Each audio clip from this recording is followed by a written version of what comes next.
Joining us now is Dr. Jamie Taweel, an internal medicine specialist at Grand River Medical Associates, with us on the MegaCast. Dr. Taweel, thank you for being with us again. Thank you for having me, as always. Appreciate it. So right now, the new variant that's been popping up across the world and has begun to take stride here in the U.S.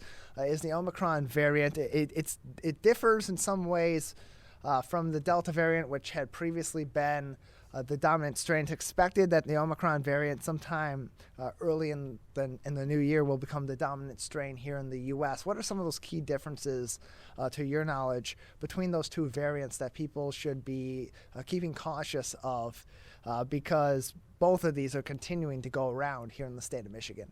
Yeah, it's definitely becoming more dominant, as we're seeing, much more easily spread, much more, available, for lack of a better word. It's definitely getting there. People that have been vaccinated have also been getting infected with it, but those that have been vaccinated are having less of a effect. They're having less of a dangerous amount of symptoms. Their hospitalizations on those that have been vaccinated has been reduced, but it is pretty virulent. It's been out there, and it's starting to spread pretty wildly. And so among your patients, are you seeing an uptick in cases of COVID-19, or have you as of late? And if so, are these seeming to be more asymptomatic cases where they're contacting you, or people that are having symptoms and want to seek the advice of their primary care provider? So I am getting a lot more, actually. It's been pretty wild. There's been a lot more positive cases than I thought I would be seeing at this stage in the game. But it is out there, and there are a lot of people that have been getting it, even those that have been vaccinated. And I'm not suggesting the vaccine is worthless by any means. I will tell you that the majority of my patients that have been vaccinated have a much milder form of this case. Patients that have been getting it have been getting pretty sick that have not been vaccinated. I do have friends that are in the hospital telling me that this is getting pretty wild in terms of just the amount of people. The volume has been significantly increased. I will tell you that friends of mine that are emergency room physicians have told me that this is getting just as busy, if not busier, than when it first started. And the majority of the patients that are getting admitted are those that have been unvaccinated, unfortunately. And so for you as a primary care physician, differently from those that are working on front lines in the hospital systems, as those hospital systems continue to be more inundated with COVID-19 cases and are seeing that their capacity is reaching a breaking point despite the additional supports that are being provided from the state and from the federal government. How does that affect then primary care physicians in their role in the in battling this pandemic, being that maybe some of their patients then would be less likely to either be admitted into a hospital if this escalates any further, or would need to seek other treatments? So it's tough because what we're doing for outpatients that are positive, obviously we're trying to isolate them. We're trying to not have them come to the office if we can avoid that. We're trying to, definitely we're doing diagnosing. We're still doing our swabs in the parking lot to avoid contamination. It's been pretty rough in that regard. I find myself arranging for a lot of oxygen therapy for a lot of patients that are having difficulty breathing.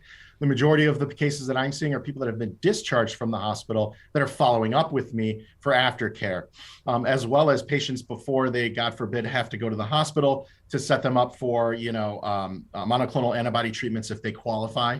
So we have to basically screen to make sure that they're okay, that they qualify for that treatment, and then sending them to the appropriate facilities to get those infusions. So we've been pretty busy. It's been quite a year already. We're joined by Dr. Jamie Taweel, internal medicine specialist at Grand River Medical Associates, with us on the MegaCast. And so as we continue to hear that the vast majority of those that are being admitted to hospitals and are needing to seek additional care, long-term care there at the hospital due to COVID-19, the majority of those cases has been among the unvaccinated. For some who have been, and many who have been vaccinated at this point are pro-vaccination on the COVID-19 front, may be wondering at this point if it's even possible to convince people that have been unwilling as of yet to get vaccinated to do so. In your experience with patients of yours that have been reluctant or have refused previously to get vaccinated but eventually have had a change of heart or a change of opinion, what in your experience has been what has brought them along to a point where they were ready to get the vaccination? So, I continue to hear the same arguments for people that do not want to have the vaccine. The one that we always heard at the beginning was, well, I think it's a little too early. I want to wait this out and see what the vaccine does and see if it has any benefits, blah, to that effect. And quite frankly, it's been over a year now, and the vaccine's been out, and I hear a lot of anecdotal evidence. A lot of anecdotal patients are always telling me, well, I know someone who had the vaccine and this happened. But as far as my practice is concerned, I've literally seen one case of someone who had an adverse reaction to the vaccine. And when I say adverse, I mean something other than the typical things you get whenever you get a vaccine. People do feel achy. People do feel a little bit fatigued. People do have some pain at the injection site. That's a local reaction. They do have some lymph nodes, but that's all going to go away. Patients that I know that have had I have one patient that had a blood clot as a result of the vaccine. We were unable to find any other reason that she got a blood clot almost immediately after receiving the vaccine. So, but other than that, time has basically proven its case where the vaccine is essentially safe for a lot of people and should be encouraged. The other things that I'm hearing, excuse me, are patients that are concerned with regards to the vaccine. I've already had COVID. Should I still get the vaccine? I should have the antibodies. And my response is absolutely. I think that even if you had COVID, you can get it more than once. I've had patients that have gotten COVID more than once. The vaccine does help, even if you've had COVID previously. I often point to the example of the shingles vaccine. Shingles is a vaccine to prevent you from getting shingles. It is a vaccine against the varicella zoster virus, which is common for chickenpox. Patients have had chickenpox, still get shingles. However, the vaccine works for them. So I do encourage people to get the vaccine, even if they've had COVID. It's tough if you haven't had it by now, and most people are on the fence. They've already gone one way or the other, and I don't see too many people getting converted to vaccine believers. I would wish that they do. I try not to be a bully with people. I don't like to harass people, but ultimately, I'm there to explain the benefits of the vaccine. It does not prevent you from getting COVID. It prevents you from dying of COVID. It prevents a lot of hospitalizations. It does improve things. I'm not seeing too many people that are suddenly on board with vaccines, and hopefully we can convince them somehow to get that taken care of. We're joined by Dr. Jamie Taweel, an internal medicine specialist at Grand River Medical Associates on the MegaCast. And Dr. Taweel, recently we had a man named Ian Kohler who a year ago was diagnosed with testicular cancer and battled that, and as well as renal cancer over the past year. And the saddest part of his story was that he had said he had painful symptoms in his groin area for about 3 to 4 years before he ultimately got checked for testicular cancer and then eventually was diagnosed pretty quickly after his initial test. But it took him a while because of embarrassment with the pain he was having, with him being 29 years old at the time of his diagnosis and still having that feeling of invincibility. How often do primary care physicians, when they're doing a physical, when they're consulting with their patients, male or female, check for these common forms of cancer, or how often should patients at least be asking for these checks to be done by their primary care physician or another medical official? Excellent question. My heart goes out to that guy. That's tragic that he has to do that. I do see a lot of patients, I think a couple of things. Number one, a lot of practices do now offer the ability for patients to message their primary care physician. My office has a patient portal. You can log in. It's like sending me a direct email, and they always get responded to within a couple of days. And I think that when you take that face-to-face out of things and they put a computer there, people are a little bit more able to say, hey, look, this is kind of bothering me. It takes a little bit of the embarrassment out of things. And then I can say, hey, look, I would like you to come in. Let's get this looked at. This is pretty serious.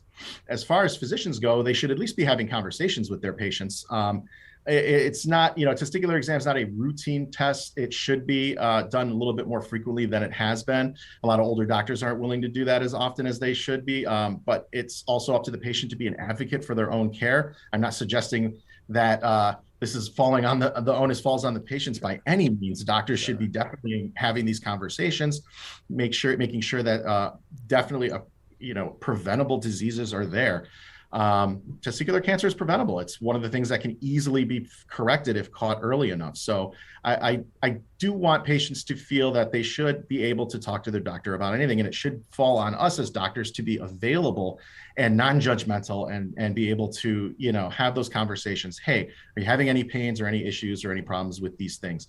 So physicians are very aggressive about making sure that all appropriate screening is done. Colonoscopies, screening for heart issues, screening for their cholesterol, screening for diabetes, all these preventable things, breast cancer, prostate cancer, all of it. It should be done with their yearly routine physical where questions should be answered. This is why I encourage patients to come in, whether or not they feel like they have anything wrong. Let's get all the blood work. Let's do a head to toe exam. Let's make sure everything's getting done. And that way you can feel like you're on top of things. Most insurance companies do offer incentives for things like that to get done. But, these things unfortunately slip through the cracks as a result of human nature. And that's the saddest thing as far as I'm concerned. So Dr. Taweel, on that note, as we're approaching the new year, what are some of those routine medical exams and tests that patients should be seeking at this time of the year, or at least once a year with their primary care physician or another medical official?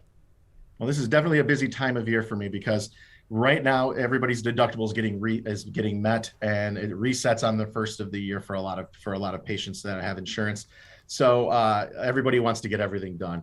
I always encourage patients to get a yearly physical, and you're going to get a lot of age-appropriate screening. We're going to screen you for smoking. We're going to check your blood pressure. We're going to check your liver, kidneys. We're going to check you for diabetes.